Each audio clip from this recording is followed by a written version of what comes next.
Let's get to Leith Van Onselen, the unconventional economist, founder of Macro Business. Good morning, mate. G'day, Bill. How are you? I'm well. How are you reading all of these numbers around at the moment? The news from the Treasurer that the budget bottom line is getting worse ahead of the looming federal election. Could be worse than indicated. 27 billion blowout over the next 4 years. So where's it all going? What are the overriding issues? Yeah, so mate, it's actually, this is the tip of the iceberg. So I think our budget situation is going to be pretty dire over the next period ahead. And the reason for that is the federal budget's actually rode a lot of luck over the past couple of years since the Albanese government got in. And the reason for that was effectively the forward estimates were revised up by about $1/3 trillion.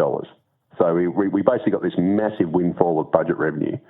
And the reason for that was basically, threefold. It was because of the Russia-Ukraine war, the record immigration we've had, and the inflation spike. So if you take each of those three things, when Russia invaded Ukraine, it basically pushed up the price of most of the goods that we sell the rest of the world. So iron ore prices, coal, natural gas, all those sorts of things went through the roof. And what it meant was the federal government collected more company taxes.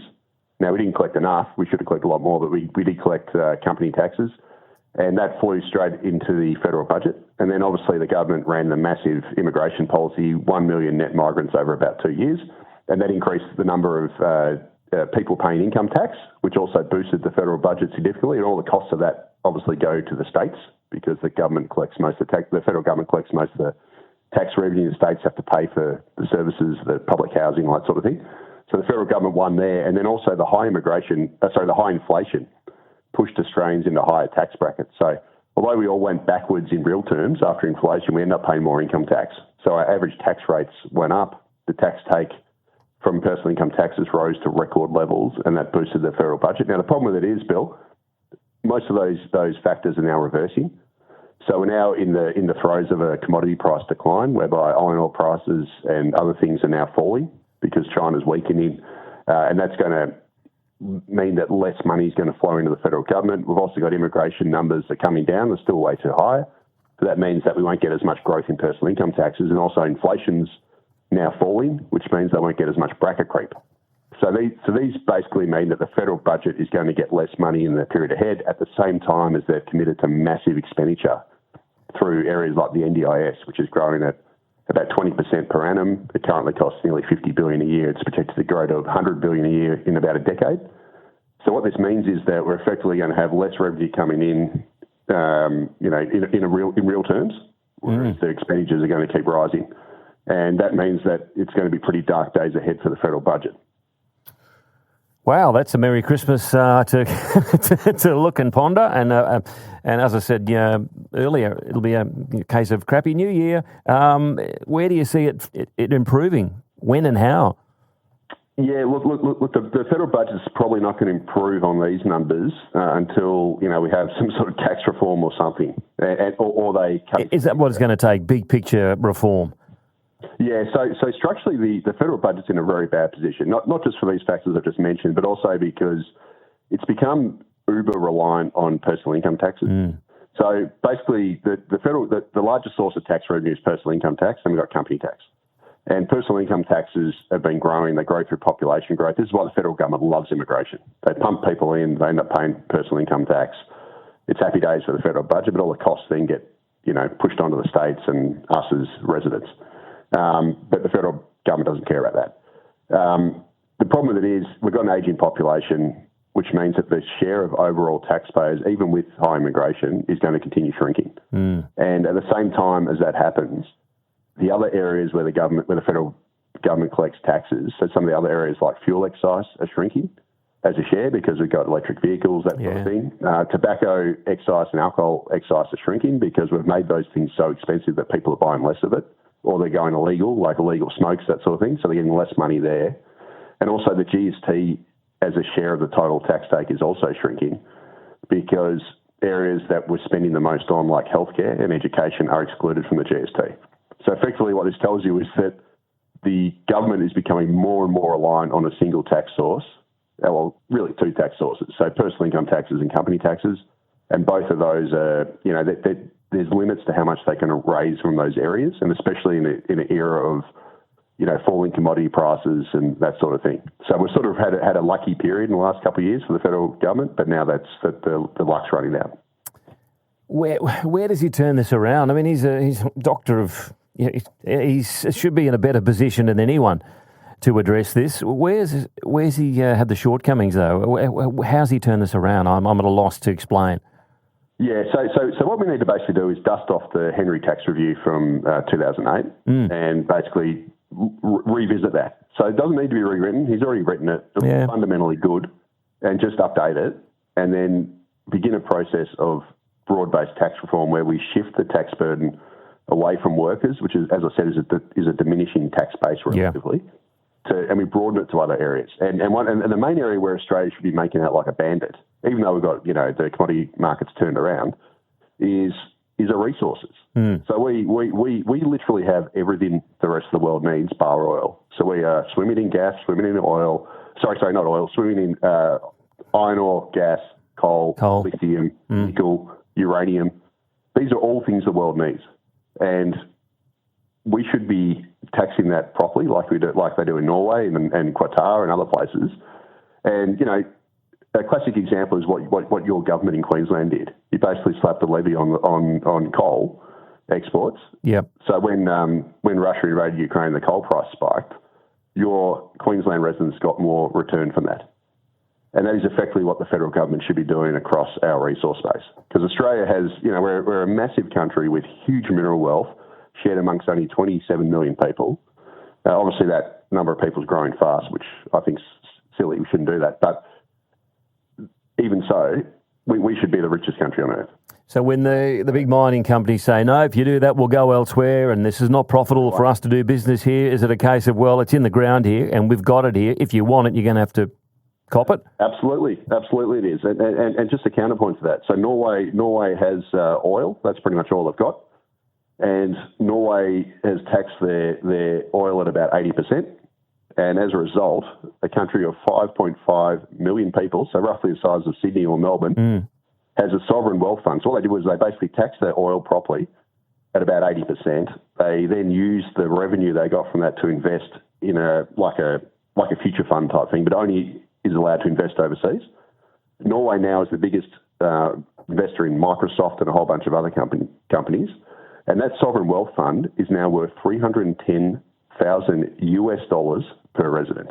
Right? So Norway is incredibly rich. That's probably 450,000 Australian per resident. And because they're swimming in so much money, they have a direct incentive not to grow the population through immigration, because if they do that, they then dilute their wealth. Because if you've got 5.5 million people, you double your population to 10, well, then it's not worth $310,000 per person. It's then worth about 150.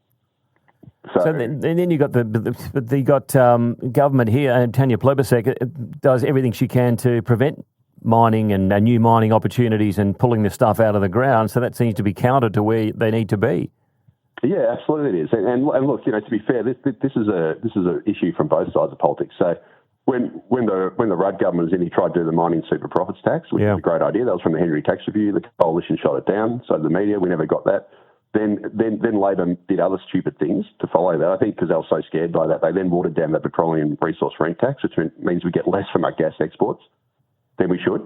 And then they also obviously approved the Gladstone LNG terminals up in Queensland without any domestic reservations. So as a result, us poor sods on the East Coast are paying, extraordinarily high gas prices, then pushing up electricity prices, even though we export 75% of it and we've got domestic shortages. So Australia does everything wrong. We don't tax our resources properly. We give free rein to multinational companies. And we then grow a population like a science experiment, which then further dilutes our mineral wealth. So my firm view, Bill, is Australia would be a lot wealthier if we had 20 million people, not 27 million, and we taxed our resources properly, because we'd have this enormous mineral wealth shared amongst less people. Instead, we share it amongst more people every year by growing the population like a science experiment, but we also don't tax it properly. So we only really get a bit of state royalties alongside company tax, when we should be getting so much more like Qatar and Norway do. And as a result, they are incredibly wealthy countries with massive endowment funds that are owned by their people. And even if Norway didn't export, a barrel of oil going forward, they're still rich. because they've saved up their bounty over years and they've created a fund for the future. We haven't done that. We haven't saved anything for a rainy day. So it seems like what we have got in that futures fund, the Treasurer now wants to tap into for the renewables push, for their ideological push on the renewables to exclude nuclear. So is that smart use of that futures fund? No, it's not. It's basically using it for political means. Right? Yes. So it's going to end up becoming a government slush fund. But that aside, the future fund's worth about $10,000 per resident. So it's tiny. Yep. It's 10,000 Australian. And again, you compare that to Norway's sovereign wealth fund that's worth 310,000 US. So that's, about 50 odd Australian. So, we that wasn't born out of our resource exports. That was born out of privatising Telstra. Yeah. We sold off Telstra. They created the future fund, and now it's worth $260 billion or something. So we're just not a very smart country the way we run things here. We should be the richest country on earth. We have pretty much everything the world needs other than oil, and yet we have persistent budget deficits, cost of living crisis, low productivity, and declining living standards, and permanent housing crisis, infrastructure crisis. Now we're going to have water shortages going forward, etc. And the government's sole solution to this stuff seems to be just to import more people. Yeah. That's actually creating the problem. If the coalition came up with a reform package and they were going to listen to some of what you were saying and put that on the table, is that going to be something that you would think may sentence the Albanese government to one-term wonders if they came up with something bold and big like that? Yeah, I don't think they will, though, because I think the coalition's taking the sort of the Tony Abbott approach, small target, just being like a blocker, that sort of thing. But look, they have said some things that are good on immigration, but at the same time, they've also done some contradictory stuff with the student caps, which seems a bit weird. Yeah. But look, I'll be honest, Bill, I don't have much faith in our politicians, and I don't think if the coalition got in, they'd do the tax reforms we need, because it would hurt their donor base, which is big business. Yeah. Can you imagine the stink the mining lobby would put up if we tried to actually tax our resources properly? We saw what happened in 2008 when Rudd tried to do it. It got them off. Yeah, we saw it up here in Queensland. They spent tens of millions on a advertising campaign against the government. Yeah, and your government was very clever. So really, the Queensland government set the playbook of how to do it. You don't announce it beforehand. You just do it on budget night, right? Yeah, so because if you announce it 6 months ahead, you give 6 months of lobbying. You give 6 months for the mining lobby to basically run ad campaigns in newspapers, TV, radio, everything else. So they can spend $1 billion, nothing to them. Absolutely flood the airwaves and put out a scare campaign. But the fact of the matter is, the resources are in Australia's ground, right? Yeah. So they can't then not dig it up. Like they need our resources, so they have to dig it out of Australia. They can't say, "Oh no, we're just going to go somewhere else," because those resources aren't in other places. Yeah. So as a result, we are in a very good position to charge a proper rent tax on our resources, and there is no reason why the federal budget should be short of money, given that we have such an enormous resource base, which we should tax properly, and we should tax it on behalf of Australians.